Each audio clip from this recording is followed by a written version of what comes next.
Hi, we're going to continue working on the facing.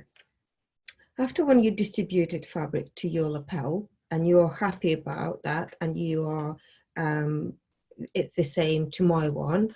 So the next part we're going to do is we're going to baste your facing and secure your facing. So first thing I would advise you to do, just to bend along your break line, to bend on that side. So that's we're not going to touch it, and make sure we've got plenty of the fabric here. So then we're going to smooth your fabric away because we don't need to have lots of fabric in this area.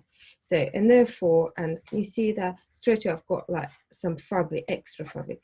I don't want that. So it's actually what I need to do is just to smooth your fabric back away from your front edge. And I'm going to tap that. So along your facing line here, so just going to make sure you can see.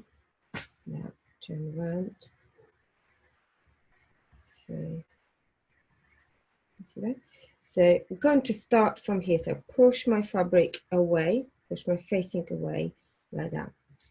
So see that? Pushing like that. And I'm going to just tap that. Pushing away.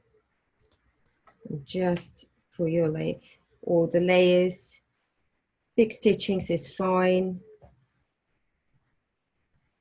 See now, so when there's that fold like that, and now you push your fabric away.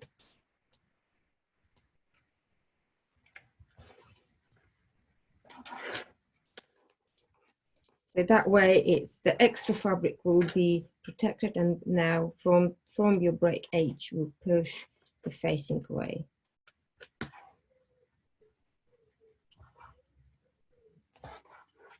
So we don't want that extra fabric in that area. So we push that away. There we go. And just stop before your seam allowance starts and secure that thread. Okay. Now, after when you've done that, we need to permanently to secure your facing. So it's quite important that by doing that, you go inside here.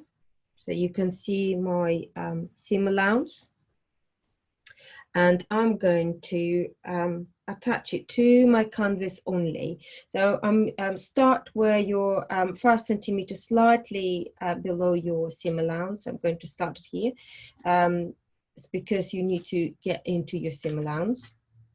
And I'm using herringbone stitch, which is you learn that stitch on your in your level 5. So in your level 4 unit.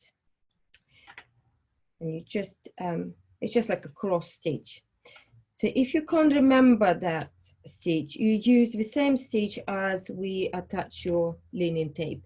That will be absolutely fine as well. Okay. Again, don't make it too tight. Your stitches have to have some kind of looseness in there, so it will give some flexibility to your facing as well. Okay, so it's quite big because we don't do it too small.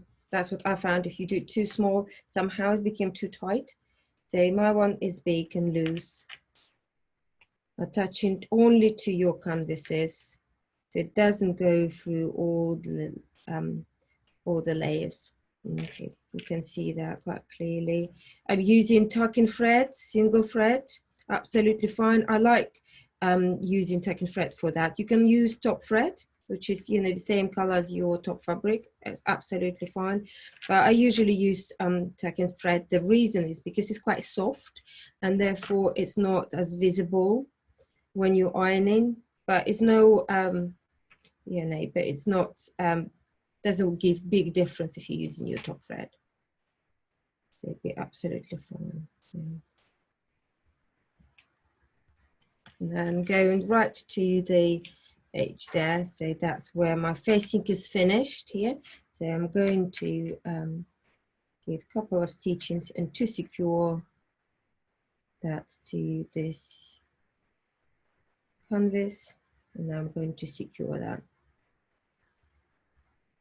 So that way is all the distribution of the fabric we allow, it stays in place, and that's and the facing would not flap about. So can you see? So it attaches to your garment and would not move out. So we've done that. So just that's check, make sure it's all done exactly how you want it. And see you next time.